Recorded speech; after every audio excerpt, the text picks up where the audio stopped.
Está silenciado. ¿Me escuchan ahora? Sí, se escucha bien. Perfecto. Bueno, vieron ayer sesión de créditos, ¿verdad? Transmisión en general, Sí. con Gerardo. Así que vamos a ver nosotros pago con subrogación, transmisión de deudas y gestión de posición contractual. Son temas un poquitito más complejos. Bueno, pago con subrogación, lo primero que vamos a tener que hacer es no confundirlo con acción subrogatoria, que son cosas completamente distintas. Lo que tiene en común es subrogar. Subrogar quiere decir sustituir, ocupar el lugar de otro. Eso es lo único que tienen en común. Después las cosas son completamente distintas.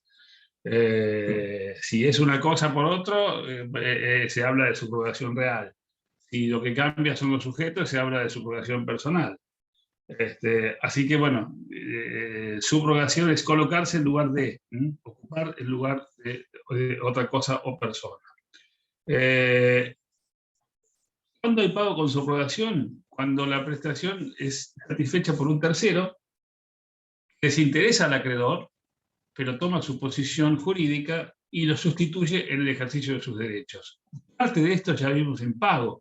O sea que ustedes lo tienen que haber visto cuando vieron el caso de pago por terceros, las acciones que tiene que pagar una deuda de otro. ¿Se acuerdan que tenía la acción de mandato, o la acción de gestión de negocios, o la acción reembolso, o la subrogación en casi todos los casos? Acá lo que vamos a ver es más intensamente la acción, el pago por subrogación, es decir, en qué posición queda cada una de las partes, porque aquí hay un acreedor, un deudor y un tercero que se mete y paga una deuda ajena. Entonces va a haber tres centros de imputación de intereses. El 914 dice que pago por subrogación, el pago transmite al tercero que paga todos los derechos y acciones del acreedor, y que la subrogación puede ser convencional o legal.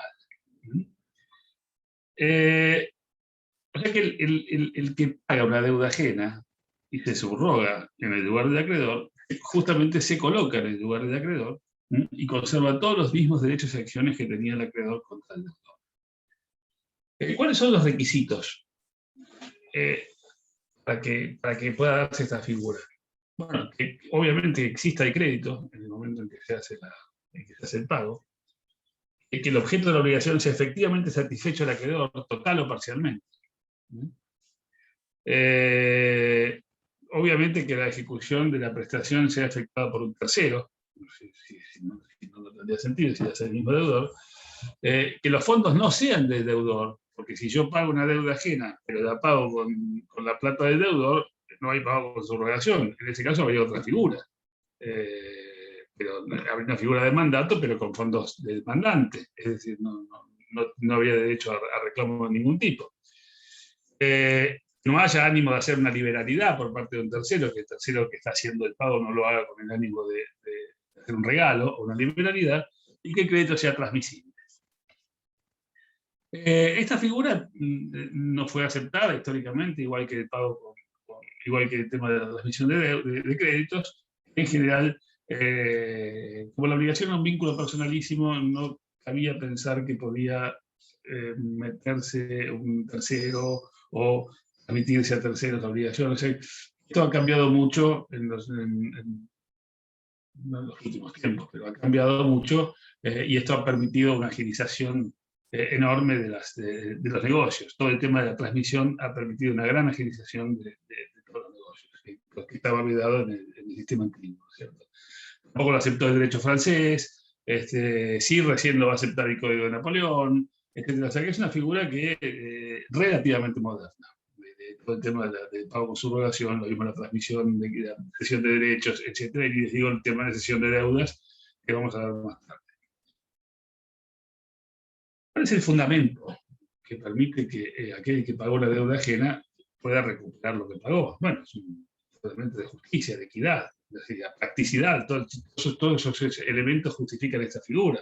Y se procura mantener al tercero en el mismo interés, es decir, mantener el interés legítimo de recuperar aquello que puso Y lo más justo es mantener a ese tercero en las mismas condiciones de acreedor. La importancia es que beneficia a todos, no perjudica a nadie, beneficia a todas las partes, facilita el cumplimiento de deudas, es un mecanismo moderno, apropiado para dinamizar las relaciones patrimoniales, así que la figura es interesante y es de uso cotidiano. ¿Qué es lo que ocurre con esto? Se habla de naturaleza jurídica en el sentido de dónde encasillamos el pago por consignación.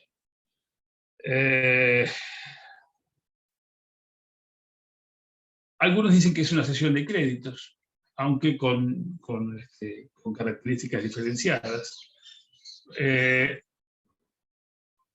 Otros hablan de la ficción legal o jurídica, que se extingue el crédito, pero es ficticiamente subsistente.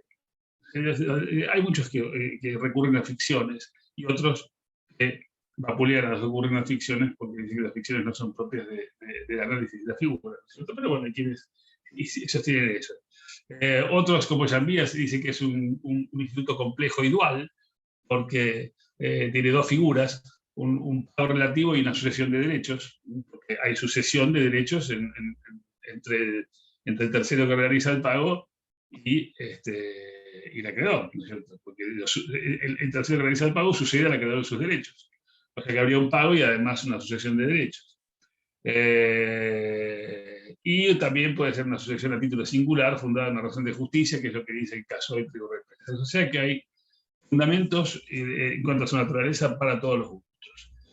En cuanto a dónde está esto en el código, en cuanto a su metodología, tanto el Código Civil como el Código Civil y Comercial, o sea, el Código de Deberes como el actual, lo regulan como una modalidad del pago. El Código Civil el pago con subrogación y el Código Civil y Comercial habla de pago por subrogación. Uno habla de con, otro habla de por. Y la crítica es que en ningún caso es un verdadero pago. Es decir, los que critican la metodología dicen que en ningún caso es un verdadero pago, porque el pago es pago cuando lo hace el deudor. En todo caso, será una subrogación por ejecución de la prestación por tercero, pero nunca sería pago porque el pago siempre es, se entiende que el pago es lo que realiza el deudor. Eso sí vamos en una cuestión de purismo conceptual, ¿cierto? No están todos de acuerdo, pero bueno, hay muchos que opinan eso. Hay un artículo clave que es el 915, que dice cuáles son las especies del pago, cuáles son las especies de subrogación legal. Los que ustedes tienen que tener en claro que la subrogación o es legal o es convencional. Nada quita que sea de las dos formas, nada quita que vos tengas la subrogación legal y además el acreedor subrogue sus derechos cuando vos vas a pagar. Por ejemplo, dice el 915, la subrogación legal tiene lugar a favor del que paga una deuda a la que estaba obligado con otros o por otros. Si yo estoy obligado junto con otros o estoy obligado por otros y pago la deuda de esos otros, obtengo subrogación legal. ¿Qué quiere decir esto? Que la ley me da la subrogación. Y la subrogación convencional, y también la puedo obtener, porque además puedo ir a lo del acreedor a pagar y el acreedor, cuando me extiende el recibo, puede poner claramente que me subroga en todos sus derechos. Lo interesante de la subrogación convencional es si yo no tengo subrogación legal. Si yo no tengo subrogación legal, porque hay una razón por la cual podría ser un tercero interesado que paga contra la voluntad del deudor, por ejemplo, ¿se acuerdan cuando vieron pago? Cuando vieron terceros que pagan, cuando vieron las acciones que tienen los terceros que pagan, bueno, el tercero no interesado que paga contra la voluntad del deudor, ese no tiene subrogación legal. La tiene si el acreedor le da la subrogación. No sé si se entiende, no sé si hay alguna duda. Creo que es muy simple, pero por ahí es muy simple para mí. Y hace muchos años que estoy con esto y no para ustedes. Por eso, si hay alguna duda, me lo preguntan. Pero imagínate vos que vas a la casa del deudor, del acreedor, a pagarle. Y el acreedor te extiende un recibo y te dice: recibí del señor Pérez la suma de pesos tanto para ser imputada de crédito del señor González. Punto. Dejo aclarado, subrogo al señor Pérez en todos los derechos y acciones que yo tenía contra el señor González. Bueno, ahí tenés una subrogación convencional. Y la legal, bueno, podías tenerla o no, además. Pero, lo que quiero decir con esto es que vos puede que no tengas subrogación legal y la tengas convencional. Y puede que tengas las dos al mismo tiempo, porque el acreedor te subroga sus derechos y además vos eso ya lo tenías, aunque no te lo hubiese puesto en el recibo, lo tenías. ¿Por qué? Porque el acreedor no está obligado a extender la subrogación. El acreedor puede estar obligado, más de una vez puede estar obligado a cobrar. Hay veces que el acreedor no puede resistir el pago, aun cuando el pago venga de un tercero. De hecho, en general, la idea es que el acreedor en principio no puede negarse a recibir el pago, salvo que tenga razones fundadas para querer recibir el pago de una persona determinada o en una circunstancia determinada, pero siempre para eso debe tener razones. Si el acreedor rehúsa el pago sin razones, juega el pago por consignación, juega esa figura. Entonces el acreedor no puede rehusar el pago si no tiene razones para hacerlo. ¿Sí? Profe, Sí, sí, discúlpame, sí, dale. esto se me cortó cuando al principio dijiste, hay pago por subrogación, ¿cuándo? Por ejemplo, el inciso A estaba diciendo cuando el que paga una deuda con otros o por otros. Por ejemplo, ustedes tienen 915 que tiene 4 incisos, ¿no? Que dice cuáles son los casos en que el acreedor tiene subrogación, en que el tercero tiene subrogación legal. Es decir, independientemente de que el acreedor me ponga en el recibo que me subroga, porque les repito, el acreedor no está obligado a subrogar, está obligado a cobrar, no está obligado a subrogar. Yo voy al acreedor y digo, che, mira, te voy a pagar la deuda de Pérez. Bueno, ok, ningún problema, está bien, te la tengo que cobrar porque no me puedo resistir. Fenómeno. ¿Me subrogás, por favor? No. ¿Qué? Porque no quiero. No estoy obligado a subrogar. Entonces, si el acreedor no me subroga, bueno, si tengo la subrogación legal, bueno, me subroga, que haga lo que quiera, no importa, yo igual la tengo, la subrogación. ¿Qué significa que la tenga? Significa que me voy a poder colocar en lugar del acreedor y podría cobrar al deudor. Eso es la subrogación. Eso es lo que estamos viendo. Y el 915 dice también, ¿quién más tiene subrogación legal? El tercero interesado o no, que paga con asentimiento del deudor o en su ignorancia. ¿Se acuerdan? El pago por tercero cuando veíamos pago. El que pagaba por tercero, que eran estos casos, tenía la acción, que nosotros teníamos que distinguir tres situaciones.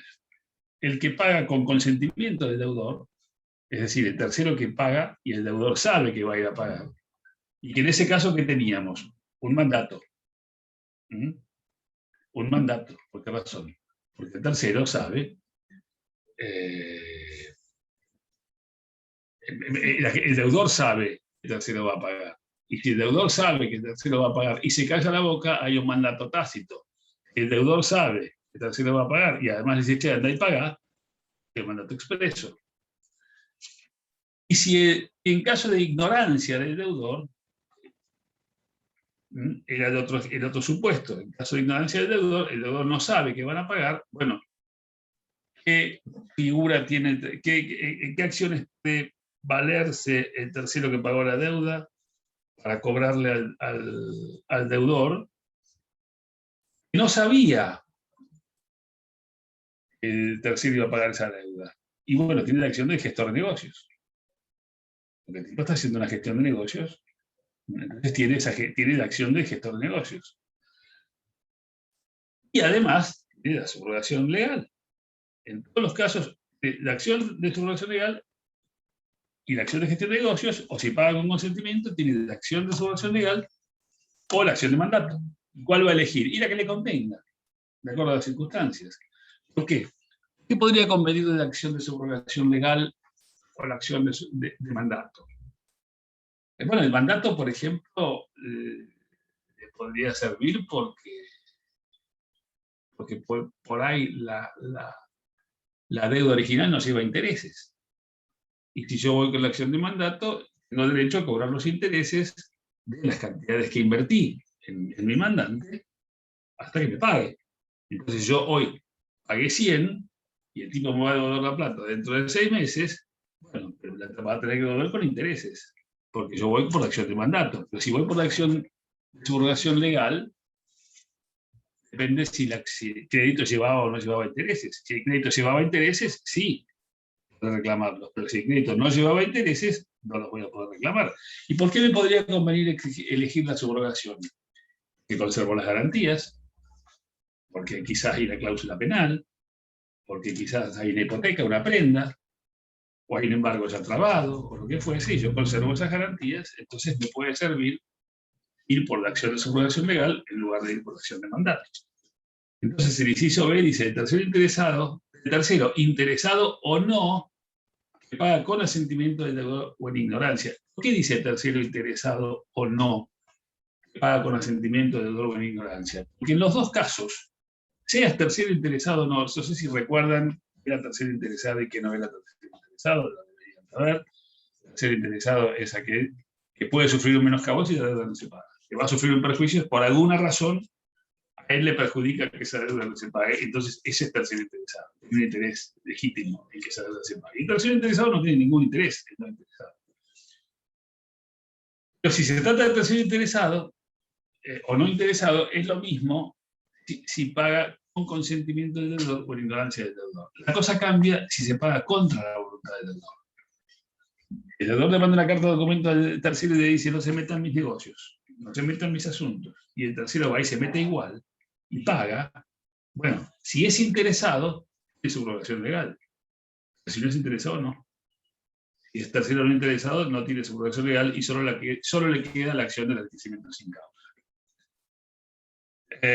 Por eso el inciso C dice: el tercero interesado que paga aún con oposición del deudor. Eso se desprende, al contrario sensu, que el tercero no interesado que paga en oposición del deudor no tiene subrogación. El tercero no interesado que paga en oposición del deudor no se subroga. No tiene subrogación legal. Salvo que el acreedor lo subrogue. Ahí sí, si el acreedor lo subroga en el recibo, bueno, es la subrogación convencional. Los efectos prácticos es lo mismo, pero no tiene la legal. Y también tiene subrogación legal el heredero con responsabilidad limitada que paga con su propia plata deudas del causante. En ese caso también tiene subrogación legal contra el sucesor. Estos son los casos de los que habla el código. Después tenemos un interesante tema en la ley de seguros, que es el artículo 80.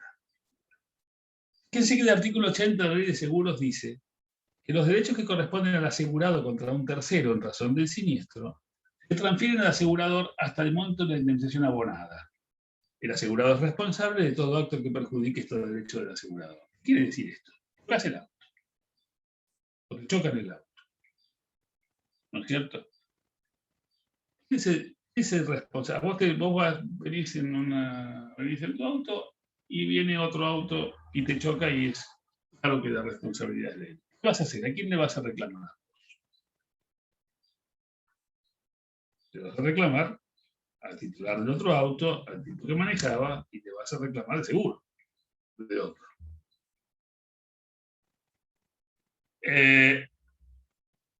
Ahora, puede ser que vos también tengas ese derecho que vos tenés de reclamarle a los demás, ¿no es cierto? Que tenés derecho a reclamarle a los responsables del siniestro. Puede ser que vos también tengas tu propio seguro. Entonces vos por ahí tenés tu propio seguro y no le reclamás al otro seguro, directamente haces que te cubra tu seguro. Si vos tenés un seguro de todo riesgo, decís: ¿para qué voy a perder tiempo? Che, ya que yo te pago seguro todos los meses, pagame vos el siniestro, pagame el arreglo del auto. ¿El seguro tuyo qué va a hacer? ¿Puede ampararse en que hay responsabilidad de un tercero? No. El seguro tuyo tiene que pagarte. Porque es lo que vos tenés contratado con tu seguro. Si a mí me rompen el auto, vos, compañía de seguros, venís y me pagás. Ahora, ese crédito que yo tengo contra el tipo que me chocó, si viene el seguro y me paga, mi seguro me paga, es decir, que mi seguro se subroga en mis derechos para ir a cobrarle al seguro del otro. O para ir a cobrarle al otro que me chocó. El seguro me cubre el siniestro, pero se subroga mis derechos y le cobra. Ahí tenés también un pago con subrogación. Paga, hay responsabilidad del tipo que me chocó, pero viene mi seguro y me paga, bueno, se subrogan los derechos contrarios. Esto es inaplicable en el tema de seguros de personas. ¿Por qué es inaplicable en seguros de personas? Porque si vos tenés un seguro personal y además tenés un accidente, no quiere decir que lo que tu seguro te pague por tu seguro personal, que vos tenés un seguro por accidentes. Si vos tenés un seguro por accidentes y además sufrís un accidente, lo que el seguro te paga a vos, tu seguro te paga a vos, ese seguro no se subroga contra el que te causó el accidente, contra el que te ocasionó el daño. Lo que vos además tenés una acción de responsabilidad contra el que te ocasionó el daño, independientemente de que vos te cobres tu seguro personal. Por eso te digo, esto va en seguros de automotores, por ejemplo, pero no va en seguros, en los seguros de personas.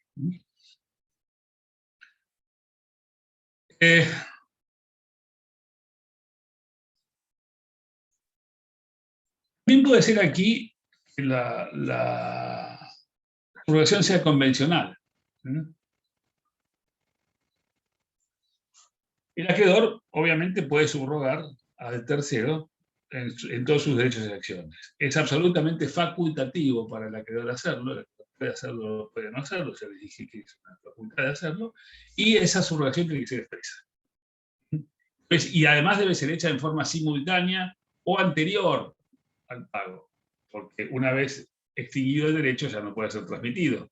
Si vos vas y pagás una deuda de un tercero y te olvidaste de que el acreedor te hiciera la subrogación y vas al mes siguiente a pedirle que te subrogue, ya no lo puede hacer porque tiene que ser hecho en forma inmediata o anterior al momento en que te cobró.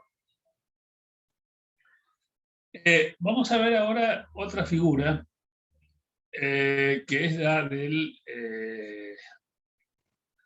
a ver.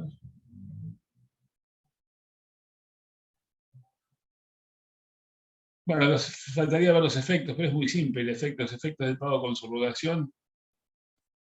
El tercero mantiene todas las acciones, que ya lo vimos, contra el que lo dice expresamente el artículo 918, que ya lo vimos. El tercero mantiene todos los derechos y acciones que tenía el acreedor, ¿no es cierto?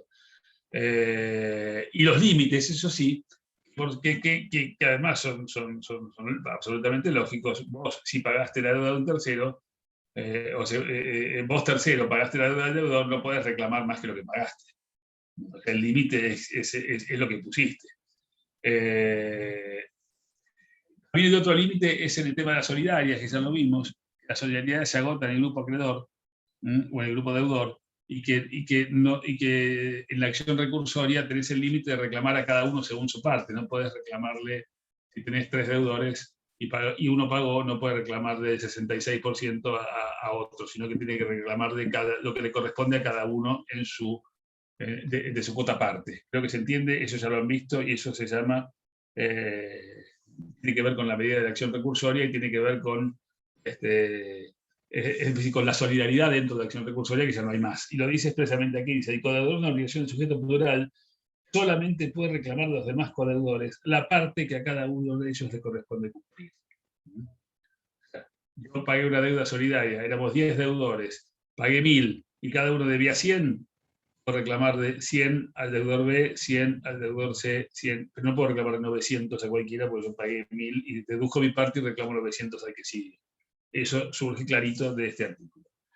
Y la subrogación convencional puede quedar limitada a ciertos derechos y acciones también, ¿cierto? Puede decirte, bueno, yo te subrogo, pero te subrogo hasta aquí o hasta allá o con determinado.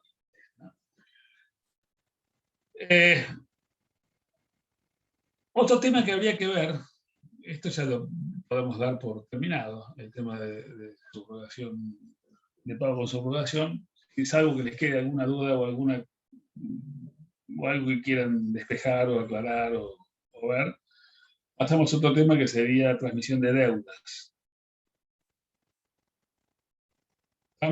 ¿Pasamos? Bien. Esto de la transmisión de deudas. La transmisión de deudas es una figura completamente diferente de la transmisión de créditos. Ustedes habían visto que en la transmisión de créditos, había dos partes ¿Qué son partes? El cedente, que es el que cede el crédito, y el cesionario, que es aquel que recibe el crédito. ¿Y el deudor es parte? No, el deudor no es parte. ¿Por qué no es parte del deudor en la cesión de créditos? ¿Por qué no? Porque no tiene por qué serlo. Porque para el deudor es lo mismo de verla a Juan o de verla a Pedro. Porque su deuda no cambia, su situación no cambia. Entonces, él no tiene por qué participar. Esto ya habrán visto que esto no era así antes, que la cesión de créditos es una institución relativamente moderna, porque en el antiguo, en el derecho romano, no se concebía la figura de la cesión, porque la obligación era personalísima, entonces se recurría a la novación, y la novación, la novación eso es la extinción de una obligación para crear una nueva. Entonces, necesariamente para extinguir una obligación y crear una obligación nueva necesitase el consentimiento de todos. La novación subjetiva era extinguir en definitiva, la modificación de una de las partes, del deudor o del acreedor. Necesitaba siempre el consentimiento. En la cesión de créditos eso no hace falta, pero en la cesión de deuda sí. Es absolutamente sí. ¿Por qué razón? Porque no es lo mismo que te deba Juan que te deba Pedro. Porque Juan puede ser rico y Pedro no. Porque Juan puede tener bienes y Pedro no. Entonces, las cosas cambian mucho. Entonces, ¿qué se requiere fundamentalmente para que sea cesión de deudas? El consentimiento del acreedor. Sin consentimiento del acreedor, no es posible imaginar una cesión de deudas. La persona del deudor no es indiferente, como si la persona del deudor, en este caso la persona del acreedor no es indiferente, como si en realidad la persona del acreedor es indiferente, y no es indiferente la persona del deudor. La persona del acreedor es indiferente porque es lo mismo, reitero, de verla a Juan o Pedro, pero la persona del deudor no es indiferente porque sí cambia mucho si vos le debes a uno o le debes al otro. ¿Cuál es la importancia actual de esta? Porque la cesión de deudas, reitero, no estaba en el Código Civil de Vélez Arfield y sí está tratada en el Código Civil y Comercial actual. Ahora, no estaba tratada en el Código Civil de Vélez Arfield. ¿No existía? Sí existía. Pero había que manejarse con principios generales, con analogías, con lo que fuese, porque no estaba prevista la cesión de créditos, la cesión de deudas. Entonces, al no estar previsto, no había una regulación. Al no haber una regulación, tenés que manejarte con pautas y principios generales. No estaba prohibida tampoco. Entonces, la doctrina fue construyendo diversas formas de cesión de deudas. De alguna forma han quedado plasmadas en el Código Nuevo, ¿no? El Código Civil y Comercial tipifica 3 especies de cesión de deuda, que es la cesión de deuda, la asunción de deuda y la promesa de liberación. Son 3 figuras distintas.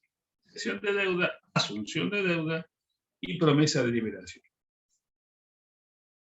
Fíjense que el 1632 dice que hay cesión de deuda si el acreedor, el deudor y un tercero acuerdan que este último debe pagar la deuda sin que haya novación, porque si hubiese novación se extingue la obligación y nace una nueva.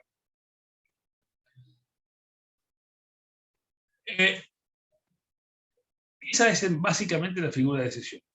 Cuando el acreedor, el deudor y el tercero, los 3, se ponen de acuerdo en que el tercero va a ser el que tiene que pagar la deuda.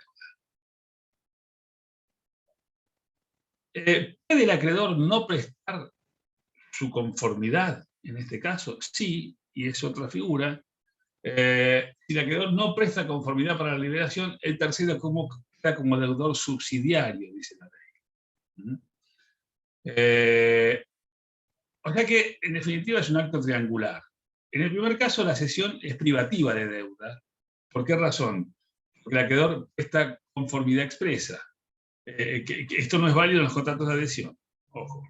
Esto solamente es válido en contratos paritarios. La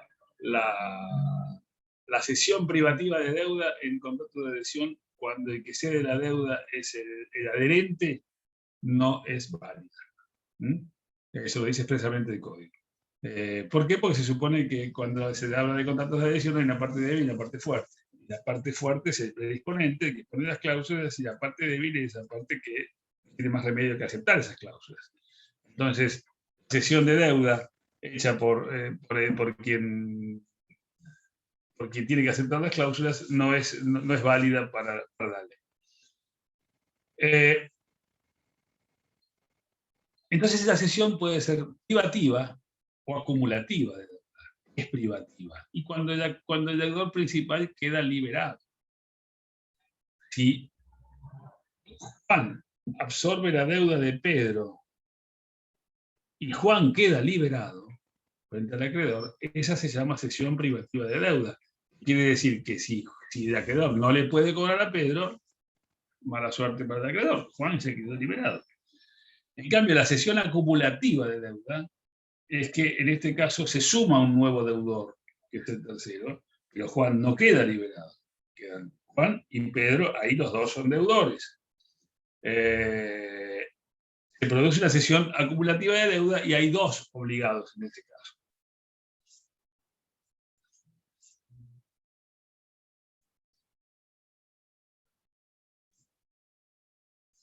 La cesión privativa del deudor, el nuevo deudor, o sea, el tercero, queda obligado en la misma medida y alcance del deudor, con las mismas cláusulas penales, con el mismo curso de prescripción, intereses, etc. Y su insolvencia, como decíamos, perjudica al acreedor, no perjudica al deudor porque ya quedó liberado.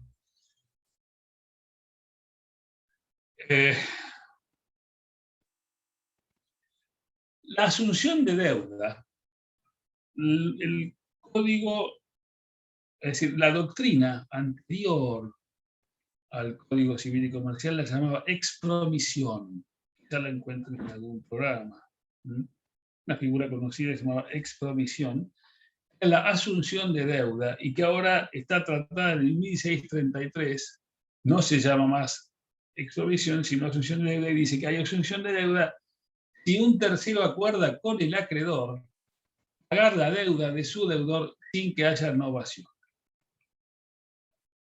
O sea que acá el tercero acuerda con el acreedor para pagar la deuda del deudor. Es el tercero que no acuerda con el deudor, sino con el acreedor directamente. Y sin que haya novación, acuerda que va a pagar la deuda del deudor. Se conocía como expromisión simple o no novatoria. Esto. Ahora, fíjense que hay en este artículo de 1633 hay un segundo párrafo que es bastante criticable, porque dice que si el acreedor no presta conformidad para la liberación del deudor, la solución se tiene por rechazada. Esto no es lo que seguía antes, no era el sistema como se seguía, como era tratado. ¿Por qué razón? Porque si el acreedor no presta conformidad para la liberación del deudor, o sea, viene el tercero asumiendo la deuda del deudor, ¿no es cierto? Hacer un pacto con el acreedor. El acreedor no acepta liberar al deudor, entonces se tiene por rechazada la solución de deuda. Y la doctrina dice, ¿y por qué vas a tenerlo por rechazado? ¿Qué inconveniente hay en que el tercero se sume a la deuda y ahora el acreedor tenga dos deudores? ¿Por qué tiene que rechazarlo expresamente? ¿Por qué tiene que producir ese efecto? Bueno, esa es una solución criticada por la doctrina. Es decir, que no necesariamente el rechazo por parte del acreedor debería implicar, la no aceptación de la liberación del deudor debería implicar el rechazo de la asunción del deudor. Y finalmente hay otra figura que es conocida como promesa de liberación. La promesa de liberación es un acuerdo entre el deudor y un tercero, en que nada tiene que ver el acreedor. Por ejemplo, el deudor se pone de acuerdo con otra persona en que le pague esa deuda. Yo tengo una deuda y me pongo de acuerdo con una persona que dice, che, mira, yo te hago esto, pero vos te haces cargo de esta deuda que tengo yo y me la pagás vos. No. ¿El acreedor? pito toca el acreedor en esta historia? El acreedor no estaría enterado. ¿Puede hacer algo? Fíjense que la ley dice, esta promesa solo vincula al tercero con el deudor. Quiere decir que el acreedor no tiene ninguna vinculación de esto, salvo que se haya puesto como una estipulación a favor del tercero. Si se puso como una estipulación a favor del tercero, el acreedor sí tendría derecho a exigirle al tercero, asumió que arregló con el deudor, tendría derecho a exigirlo. Si no, no. Salvo que se haya puesto como estipulación del tercero, si no tiene derecho. Ahora, el tercero asume frente al deudor el deber de liberarlo de su obligación. Entonces la relación se da entre el tercero y el deudor. ¿Qué pasa si el tercero no me cumple? ¿Qué pasa si yo hago un acuerdo con una persona que me cubra esa deuda? Por ejemplo, generalmente esos acuerdos son por intereses, no es porque sí.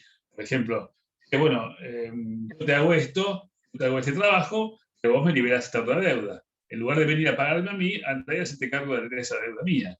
Resulta que el tipo no lo hace. ¿Qué me queda a mí? ¿Qué puedo hacer?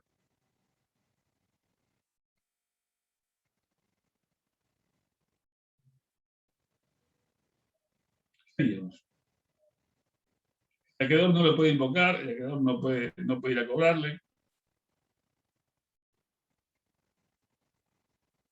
¿En qué situación quedo yo cuando arreglé con un tercero que me iba a pagar la deuda y ese tercero no me cumple? ¿Qué les parece que podemos hacer ante esa situación? Apliquen la lógica y la respuesta sale. ¿Vos no actuarías como un acreedor sobre él? Exactamente. Y si actuase como un acreedor, ¿qué haría?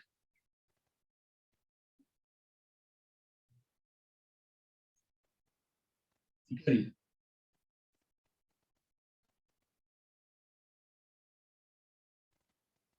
A ver, Y vos tenés tenés los derechos una y deuda, garantías. tenés una deuda conmigo y arreglaste con un amigo tuyo que vino a pagarme la deuda porque vos le hiciste un trabajo cualquiera. Le hiciste un trabajo y dije, bueno, mira, en lugar de pagarme, andá y pagarle la deuda a vos. Fenómeno, listo.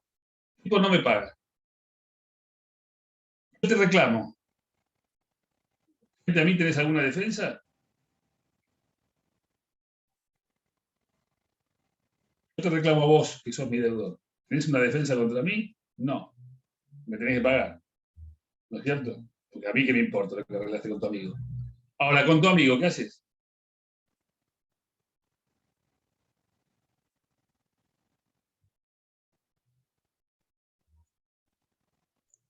Podés exigir el pago. Le podés exigir que te cumpla. Obviamente vos ya me pagaste. Entonces, ¿eso ya quedó en nada? ¿O tenés derecho a reclamar daños y perjuicios, a que te pague lo que me pagaste a mí, etcétera? Que le retribuya lo que le tendría que haber pagado al acreedor Exactamente. y daños y perjuicios. Daños y perjuicios, exactamente. Exactamente. Claro. Es un contrato entre vos y tu amigo. Yo no tengo nada que ver, pero eso no implica que vos no puedas reclamarle a él todo lo que me pagaste a mí, más los daños y perjuicios, y de acuerdo a lo que hayan pactado entre ustedes, ¿no es cierto?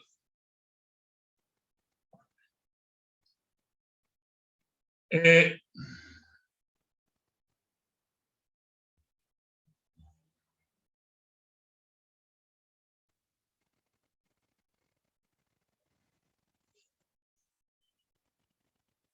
La situación del acreedor entonces no varía en todas estas situaciones. La situación del acreedor no varía.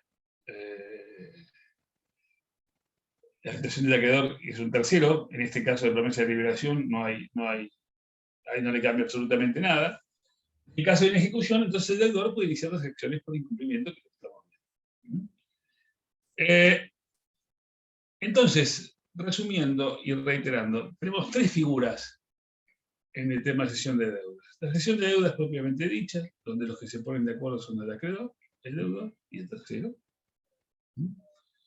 La asunción de deuda, que es el acuerdo entre el tercero y el acreedor, que puede ser privativa o acumulativa. Lo que pasa es que la ley dice dice algo inconducente o algo criticable cuando dice que si el acreedor no acepta, el deudor queda. Es decir, si no acepta liberar al deudor, es como no haber aceptado la asunción de deuda que hace el tercero, cuando en realidad siempre se ha visto esto como en ese caso es una asunción acumulativa. Es decir, yo tengo a Nicolás que me debe y se presenta Blanca y dice, mira, yo quiero pagar la deuda de Nicolás. Ok, vení, págame la deuda de Nicolás o afirmame que asumís la deuda, pero yo no le libero a Nicolás. Madrid diría, no te acepté, Blanca. Eso es lo que diría la ley. Sin embargo, la crítica es que no ¿cómo que no lo acepté? Sí lo acepté. O sea, no lo libero a Nicolás, pero hay asunción acumulativa de deuda. Privativa, es decir, no queda liberado Nicolás. Pero ahora me deben los dos. Ahora le puedo cobrar a cualquiera de los dos. Que esa es la figura que existió siempre. Por eso se critica esta situación legal como que eso, o sea, que ha sido un error legislador. Una pregunta. Sí. En el caso de la acumulativa, ¿tienen que responder solidariamente? En realidad, no sé si aplicaría la regla de la solidaridad. Los dos responden por el todo. Eso está claro. Eso está claro. Lo que pasa es que, bueno, ahí habría causas distintas. Pero en realidad, los dos responden por el todo. Y cómo se arreglan después entre ellos es un tema que depende de lo que hayan pactado, porque si vos venís a asumir la deuda de un tercero, a mí me la pagás, y la relación que vos tengas con ese tercero es independiente, no hay un mismo vínculo entre acreedor y deudor o entre acreedor y deudores, como sería una obligación solidaria. Pero que los dos están obligados al todo, sí. O sea, los efectos prácticos es prácticamente lo mismo, sí. Porque en la asunción acumulativa los dos quedan obligados al todo.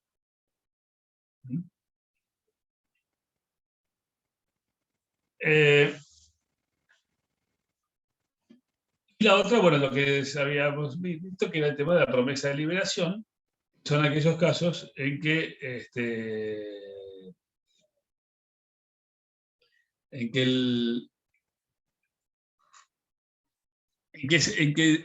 el deudor que tiene un acuerdo privado y particular con un tercero que promete que va a hacerse cargo de esa deuda. El acreedor en general no tiene nada que ver, no es parte ni participa de manera alguna. Simplemente es un acuerdo privado interno o externo a esta relación, digamos, a la relación entre deudor y un tercero. Son las particularidades que vimos. Y el otro tema que ya es un poquitito, quizá un poco más complicado, es el tema de la cesión de posición contractual.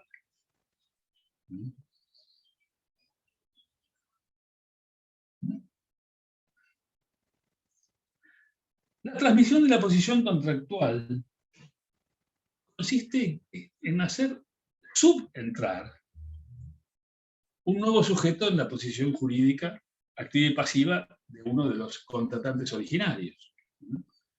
Es decir, aquí lo que se cede es la posición dentro de un contrato, porque vos podés tener un contrato por el cual, por ejemplo, compras un departamento. Haces un boleto de compra-venta, compras un departamento. ¿A qué te obligás? A pagar el precio,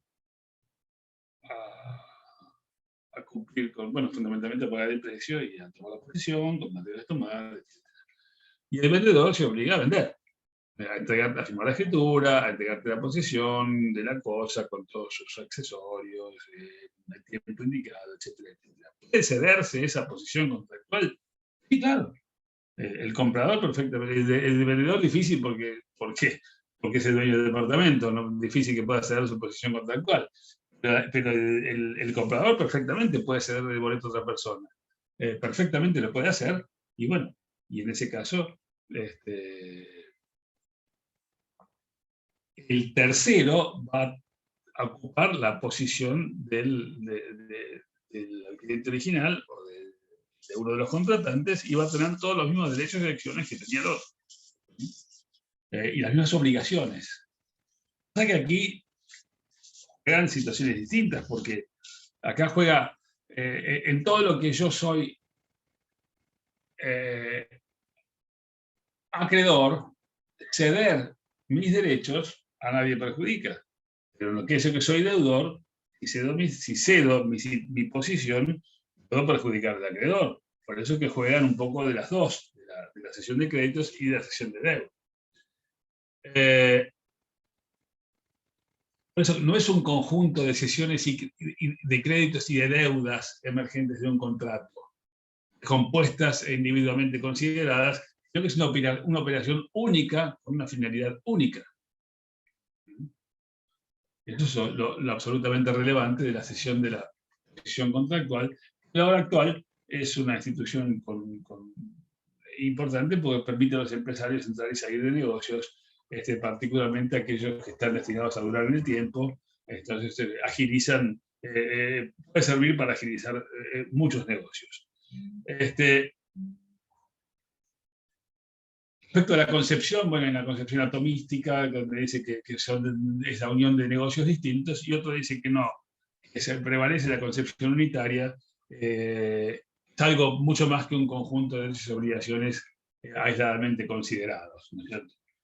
El Código Civil lo trata esto en los artículos 1636 a 1640, hay 4 artículos que tratan específicamente este tema, ¿no es cierto? 1636 a 1640, cesión de posición contractual. Fíjense, dice que en los contratos con prestaciones pendientes, cualquiera de las partes puede transmitir a un tercero su posición contractual si las demás partes lo consienten antes, simultáneamente o después. O sea, vos no podés ceder tu posición contractual si el otro contratante no presta su posición contractual. Antes, durante o antes, al tiempo de hacerse la operación o después. Pero el consentimiento tiene que estar. Si no está, no hay cesión de posición contractual.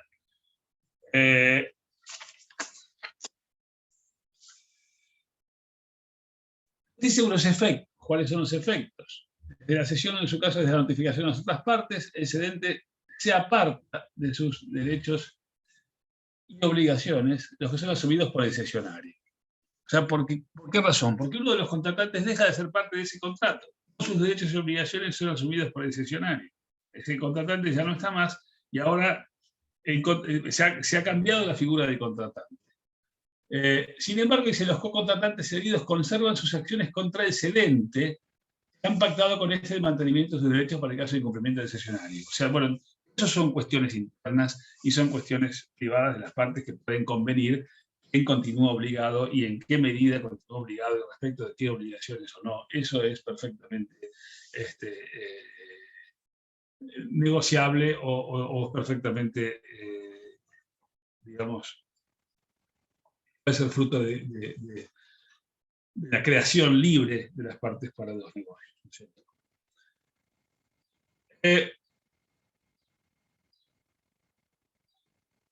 Hay 2 contratos aquí, el contrato básico y el contrato de cesión. El contrato básico es el anterior, porque no hay, sin ese contrato anterior no puede haber cesión de posición contractual. Si vos estás cediendo la posición contractual, es que ya tenés un contrato antes. Por eso se habla, ese es el contrato básico. Solo puede cederse lo que existe. Voy a ceder posición contractual de un contrato que no existe. Por eso primero tiene que haber un contrato que exista para poder ceder esa posición contractual.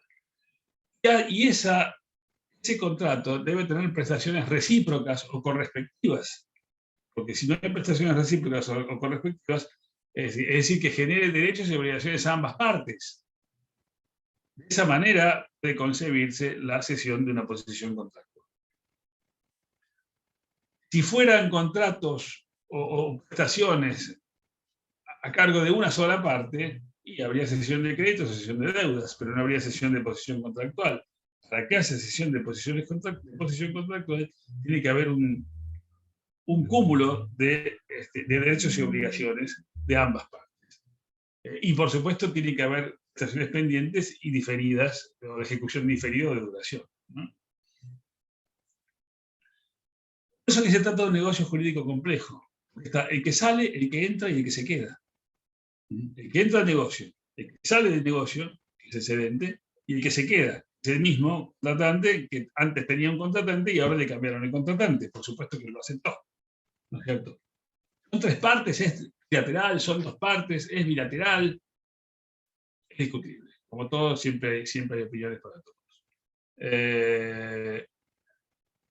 Lo que es clave es que todo te lleva a pensar que en realidad son tres partes, porque la persona del adquirente o del cedido no es indiferente, no del adquirente, sino del cedido, no es indiferente, ¿no es cierto?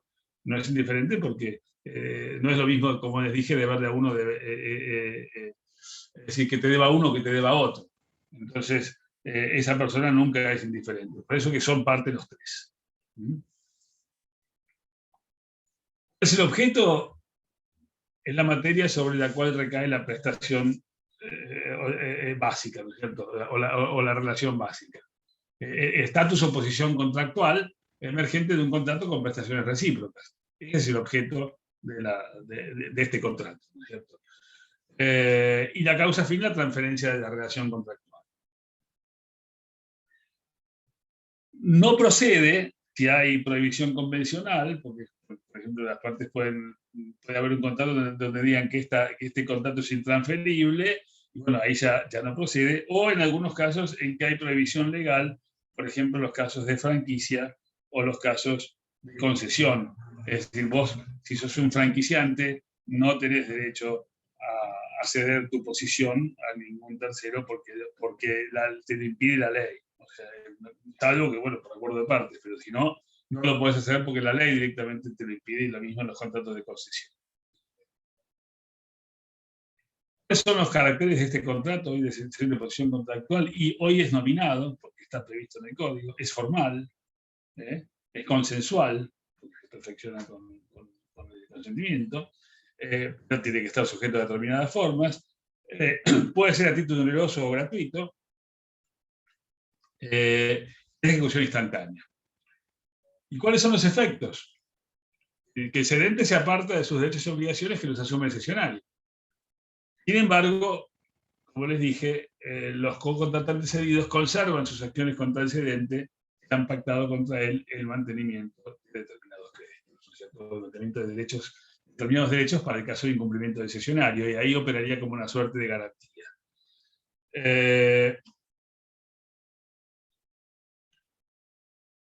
¿Hay casos de transmisión ministerio legis de esta posición contractual? Y sí. ¿Qué significa transmisión ministerio legis? Y transmisión porque la ley lo ordena. ¿En qué casos puede haber cesión de posición contractual que la ley lo ordena directamente? Y son muy pocos. Es excepcional. Por ejemplo, las locaciones. Cuando fallece el locador, por ejemplo, y fallece el locatario y su familia quedó ocupando el inmueble. Bueno, en ese caso va a ir la transmisión Ministerio de Ley de locación. O también en los casos de venta del inmueble. Por ejemplo, si vos vendés un inmueble alquilado, vos sos propietario del inmueble que lo tenés alquilado, el comprador está obligado a respetar el contrato de locación. De manera que en ese caso sigue habiendo lo que se denomina transmisión, la posición de la figura, transmisión de la posición contractual por inmediato efecto de la ley. Y luego lo último sería la transmisión de patrimonios integrales, que es el tema de los fondos de comercio. Eso está previsto en la ley, lo van a ver cuando vean comercial, pero la transferencia de fondos de comercios está previsto y regulado por la ley 11.687, que dice cuáles son los requisitos para transferir un comercio y que deben publicarse edictos. Esos edictos deben ser publicados en el boletín oficial. El enajenante le tiene que entregar al adquirente una lista de acreedores. Vos no podés, en principio, oponerte a la transferencia, pero sí podés pretender que te paguen, que transmite el fondo de comercio, el que vende el fondo de comercio cancele sus deudas. No es que pueda oponerse a la venta, pero sí puede presentarse a cobrar sus créditos y pretender que eso se retenga del precio a pagar, ¿no es cierto? Y hay responsabilidad de todos los profesionales intervinientes que no cumplan con lo previsto por esta ley. Los hace solidariamente responsables, tanto a Marticielo como a Escribano. Y de no haber oposiciones, el documento de venta se otorga válidamente y debe ser inscrito en el registro público de comercio. Bueno, después habría otras figuras en la ley de concursos, pero ya nos iríamos a temas que exceden mucho todo lo que ustedes tienen que ver en esta materia, que tienen que concentrarse en conocer los puntos básicos, que es lo que hemos estado viendo, y no irse por hacia temas más complejos que lo van a ver cuando vean las materias pertinentes. ¿Alguna consulta, alguna duda, algún otro tema que quieran ver? Si no, lo damos por terminado. El tema no da para mucho más, pero sí da en la medida en que a ustedes les interese y quieran profundizar. Es un bonito momento. O sea, este tema o cualquier otro de la materia.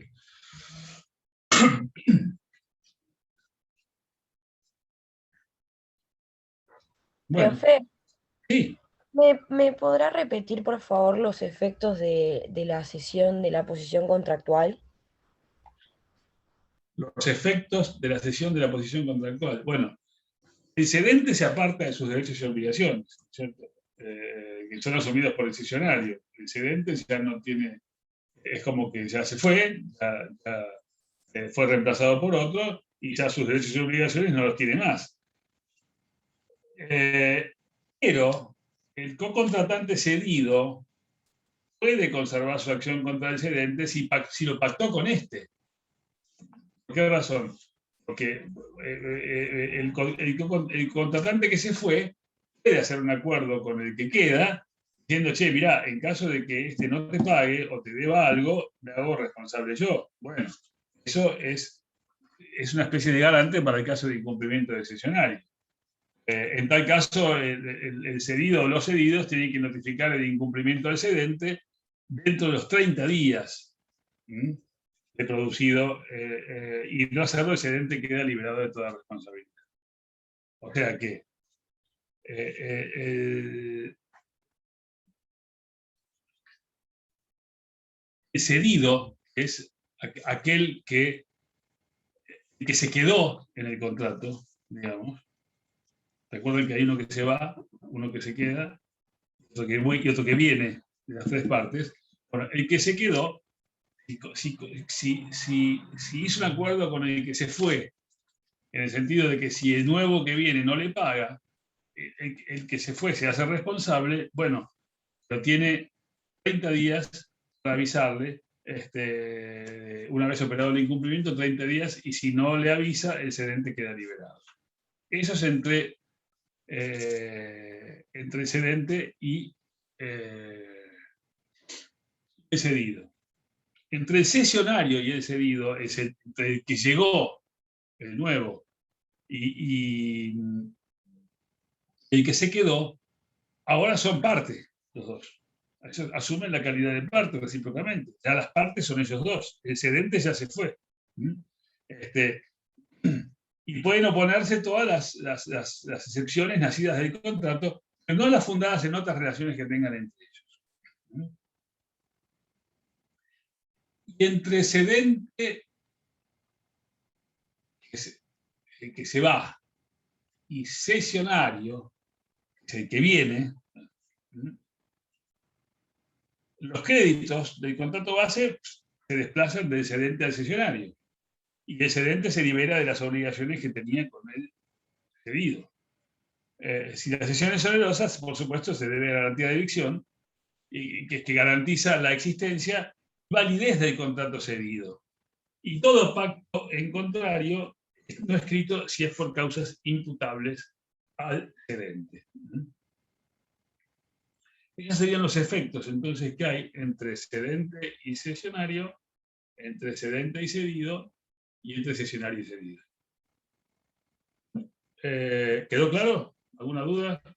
Sí, profe, gracias. Bien. Bueno, si les reitero, este o cualquier otro tema que les haya quedado colgado, que quieran reforzar, preguntar, averiguar, si no, es viernes y nos vamos. Profe, Sí. ¿La fecha del parcial ya se sabe? Seguimos con la misma historia, no, todavía no. Yo les había dicho, el otro día una de las chicas me escribió, no me acuerdo quién, preguntándome que yo había dicho en clase que el examen iba a ser la semana del 13 y que en el centro dijeron que va a ser el 6.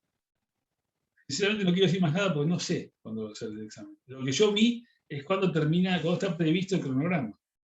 Yo me fijé en el cronograma y el cronograma creo que lo debo tener por acá. A ver. Claro, dice que tenemos clase hasta el 9 Cronograma, de sí. diciembre. A ver, para.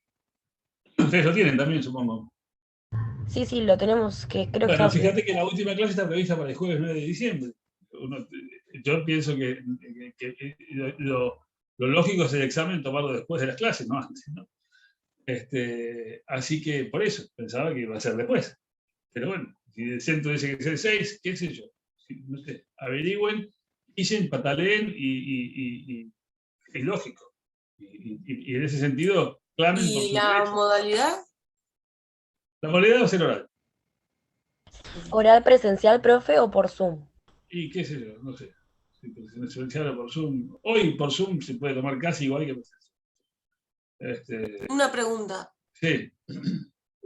¿Hay que preparar tema o preguntan? Mira, normalmente uno te puede preguntar cualquier cosa.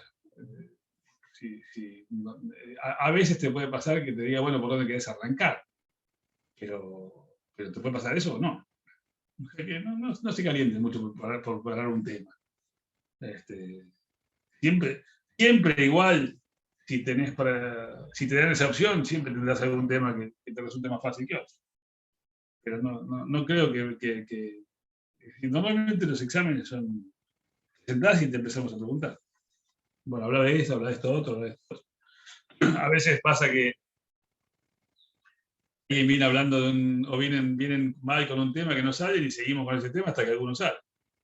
Pero eso generalmente pasa en el primer parcial. En el segundo, los que llegan a esta instancia tienen mucho más posibilidades de pasar. Ahora depende más de ustedes, ¿no es cierto? Pero bueno, reitero, Gracias. consultas abiertas, lo que necesitan nos escriben y en la medida que nos podamos ayudar, con mucho gusto. Profe, una última cosa. Habíamos Dale. hablado ayer en la clase presencial con el doctor Rodríguez Arauco que el próximo jueves que tendríamos clase presencial, justo algunos, la gran mayoría, rendimos derechos humanos presencial en la Facu, no sé si 10 Sí. o 10 y media, entonces no Sí. sabemos si vamos a llegar bien a la clase o capaz un poquito más tarde, y dijo que capaz puede llegar a existir la posibilidad de que iba a hablar él con usted para ver si se cambiaba el horario o si al final se daba por Zoom y quedaba grabada. No sé si al final le habrá comunicado. Sí, o la podemos suspender si quieren también. La verdad que me imagino que les recontra Porque complica si este día tienen que dar examen. ¿Cuántos tienen que dar después examen de a la eso? tarde rendimos penal. ¿Este mismo día? No, rendimos penal el 29 nosotros. Ah, yo el 25, Ah, mira. justo. Ajá. Sí, yo también rindo penal el 25 y de mañana, así que no sé si voy Yo a les diría llegar a... que la dejemos sin efecto, la pasemos para otro día. Sí, pasarla para otro día mejor. Así vemos el tema. Que la pasemos para otro día directamente. Bueno, yo lo hablo con Gerardo. A ver qué. No sé si hay algún coordinador ahora a quien le pueda avisar. O a través del centro, si hay alguno con. En el grupo hay de administradores dos chicos del centro. No sé si han hablado con usted alguna vez. ¿Cómo Creo se que llaman? ya lo busco. Rocío Uviedo es una y Mariano Nahuel Milla Colón es el otro. ¿Quiere que le Rocío pase Oviedo. A ver.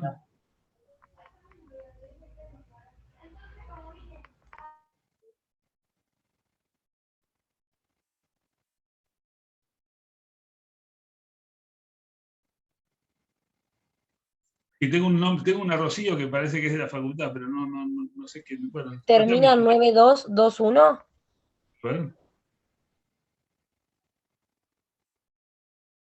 No, ninguno. ¿Quiere que le pase el contacto de ella o puedo ofrecerle mi número si quiere? Dale. Pásame. El mío Sí. es 223 Sí, 49 sí. 79142. 234-979-142. ¿Y vos Sí, sos? perfecto. Catalina Rabino con B corta. Catalina Rabino. Listo, ya te agendo y cualquier cosa te comunico a vos hablás con los demás. Sí, le paso al grupo. Tenemos un grupo de la comisión en el Listo, WhatsApp. excelente. Dale, ya te agendo. Bueno, buen fin de semana, chicos. Nos vemos. Y ya te Gracias, agendo y te profe. mando un WhatsApp para que quedemos conectados. Dale. Dale, gracias. Chao, chao.